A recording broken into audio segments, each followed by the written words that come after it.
First of all, I'll make no apologies at all for being emotional because I am a fully functioning human being, and if you're not angry at the kind of injustice that results in the wiping out of 80 families in this most recent massacre that Israel has committed, destruction of thousands of homes, totally ripping apart families, if you're not angry or if you're not upset about that, then something is wrong with you. You've lost some of your humanity. As far as the blockade is concerned, the siege, it is in fact a siege on all fronts. It's an air, land, sea blockade, and to say that it's simply not allowing people to travel into Israel is ludicrous. I've been on a ship that's traveled towards Gaza that's been attacked by Israel. I've also been on one that successfully made it, which was an amazing feat in itself. That place is cut off completely, and unless you have some serious contacts or are willing to be able to brave the tunnels between Gaza and Egypt, you are stuck there. It is a siege, full-on siege, and it is affecting children more than anyone else. Of the 1.8 million people living there, over half of them are children.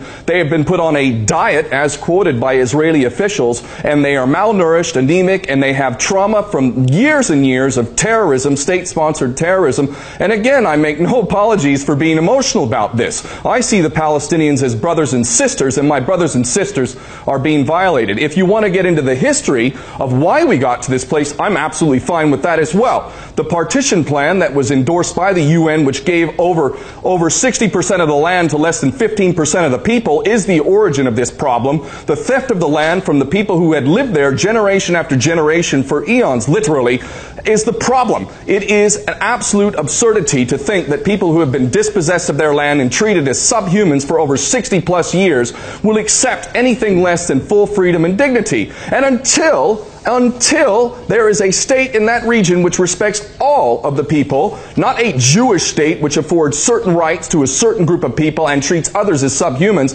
until there is, in my opinion, one state free for all people, Christians as well, who are also treated like dogs by many within the power structure of Israel, until there is one state, in my opinion, not two, which treats everyone with respect, we will never see any resolution to this conflict. Hamas refuses to recognize the state of Israel and wants it to be destroyed. Well, I would ask him this. If the black South Africans had been asked, are you willing to accept an apartheid, racist South Africa, which is dominated by white people, will you accept this? Well, their answer was very clear. No, they would not accept that. If you asked the Irish if they were willing to accept an imperialist, racist British Empire in Ireland, the answer was no. They would not accept any form of that. So Hamas is really no different from the South Africans who resisted apartheid or the Irish who resisted British tyranny. They will not accept a Jewish state of Israel, which puts them in a category of subhuman and allows the Israeli state to treat them as subhumans, torture them, imprison them with no due process of law, and massacre them at will. Who, in their right mind, would accept such a thing? Egypt has also been carrying out a blockade, much to the shame of all Arabs and Muslims of that region. Egypt has been a partner with Israel, whether it was under Hosni Mubarak, whether it was even under Morsi, quite frankly, and now under Sisi as well. They have not lifted the siege. They have cooperated with Israel. They seem to be best friends and allies in the cause of destroying the Palestinian people's right to live a dignified life. As far as Hamas and Israel, it's all up to these two parties. That's not true at all. The United States is the one funding Israel. The American people have been lied to for decades about what is really happening and how their tax dollars are being used. All the while they're being told, like the Europeans as well, that you don't have enough money for social services, education, infrastructure, and all these sorts of things, but we do have plenty of money for Israel. And I can assure you the American people are going to reach a point, they're already reaching it, quite frankly, where they're going to say, enough is enough. And these traitors within the U.S. Congress and the White House who have been signing blank checks over to Israel, giving them the arms that they therefore use to basically torture and exterminate the people of Palestine, this is going to come back on them. And all the mouthpieces, including intelligence officers and whatnot,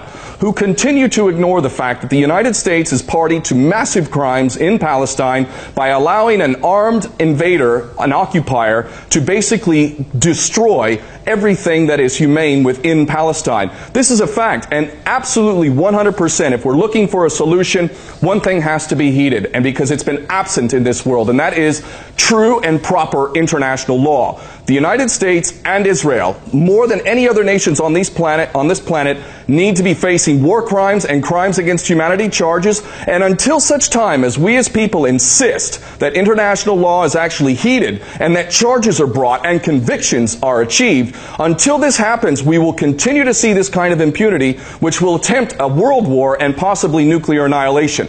I am very hopeful that we as people will insist that international law is finally applied. I have no question, no doubt whatsoever, Palestine will be free. There is no doubt in my mind, just like the apartheid regime of South Africa and the British Empire and most of Ireland did not continue, it is not going to be up to Israel. Despite the fact that Israel has held so much power and had so much favor for so many decades, it will not be able to continue this much longer because the whole world is finally realizing just what an absolute monstrosity this state is. And if it is capable of doing this to the Palestinians with hundreds of nuclear weapons, what's to stop it from doing it to other people? So we will, as human beings, stop this. We will, and Palestine will be free. It will be, in my opinion, one state, free and democratic for all people, not one group of people, all people. That is the solution, and it will happen.